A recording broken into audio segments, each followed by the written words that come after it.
peace. This is just a segment under the No Truths Barred podcast platform. Hip hop opinions that'll get me canceled.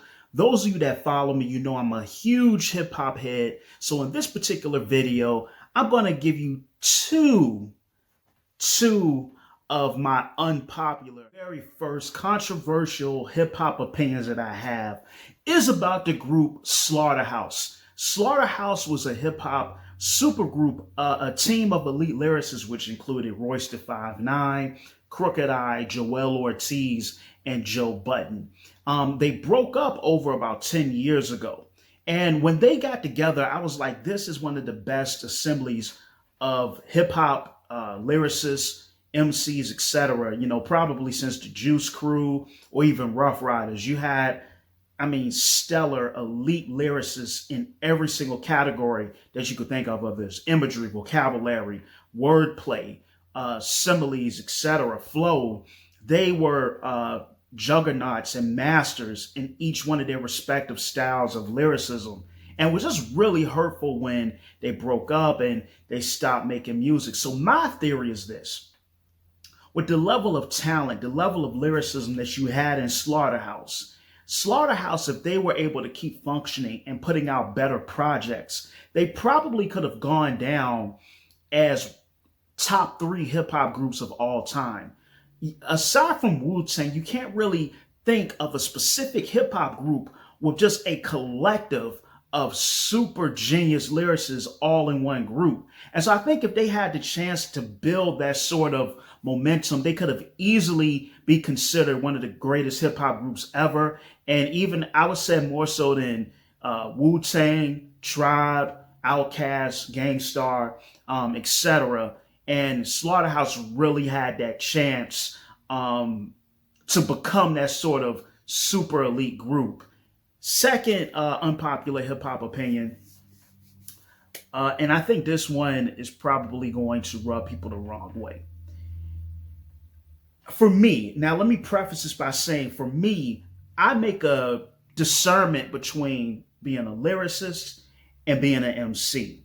So for me, a lyricist, which an MC has to also be, but if I'm looking at you and you're saying, like, what matters? So I'll say, if I'm looking at lyrics only, now I may be more inclined to say that this guy is one of the best lyricists instead of one of the best MCs. If I'm leaning into the MC part of it, I'm thinking about discography, I'm thinking about live performance, I'm thinking about guest appearances, I'm thinking about freestyles, I'm thinking about all of these different things that constitutes a great MC. Group projects as well, let me not omit that. So I'm thinking about all of these other things. So when it comes to Andre 3000, first of all, he's one of the greatest writers and lyricists. And I'm not trying to just do this to set it up to, defecate on this brother, because Andre 3000 is a legend, hands down. One of the most gifted writers and MCs and lyricists to ever grace hip hop. You cannot take that away from Andre 3000. Andre 3000, it's a few MCs, so it's like Andre 3000, it's, who else? Andre 3000, Lupe, I would say someone like Method Man. There's certain MCs you hear and you're like, I can't even hear a predecessor for your style. And that's how it is with Andre 3000. And I've heard people ask, is Andre 3000 overrated? Is Andre 3000 a GOAT? Now, is Andre 3000 overrated? No. No. You can never, Andre 3000 and overrated cannot even go in the same sentence. No, that's not, you can't have that, right? Now, the other part of this is Andre 3000 the GOAT or one of the GOATs? So then for me, and I'm piggybacking off of this discussion I've seen on various platforms. So for me, if you want to say that Andre 3000 is one of the GOATs, then I'll say, well, are you just saying lyrically or are you saying overall?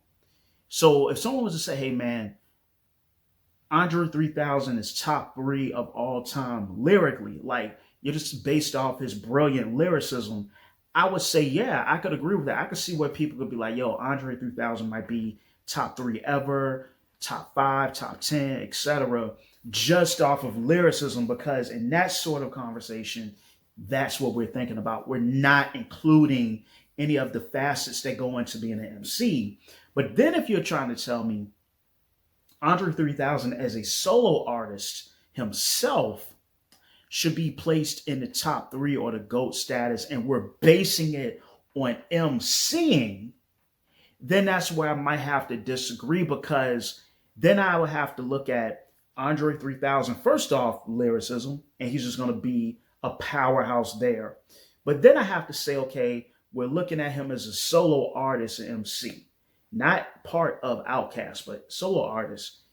I have to look at his discography against Hov's discography, against M's discography, against Pac's discography, against Kanye's discography, and so on and so on. So I have to include that. I have to include live performance. That'll be a big one. I have to include freestyles, which you'll blow away there.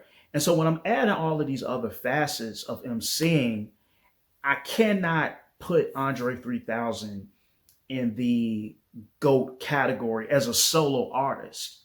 I just can't do it, because I have to also look at this person's discography. I look at someone like Royce da 5'9".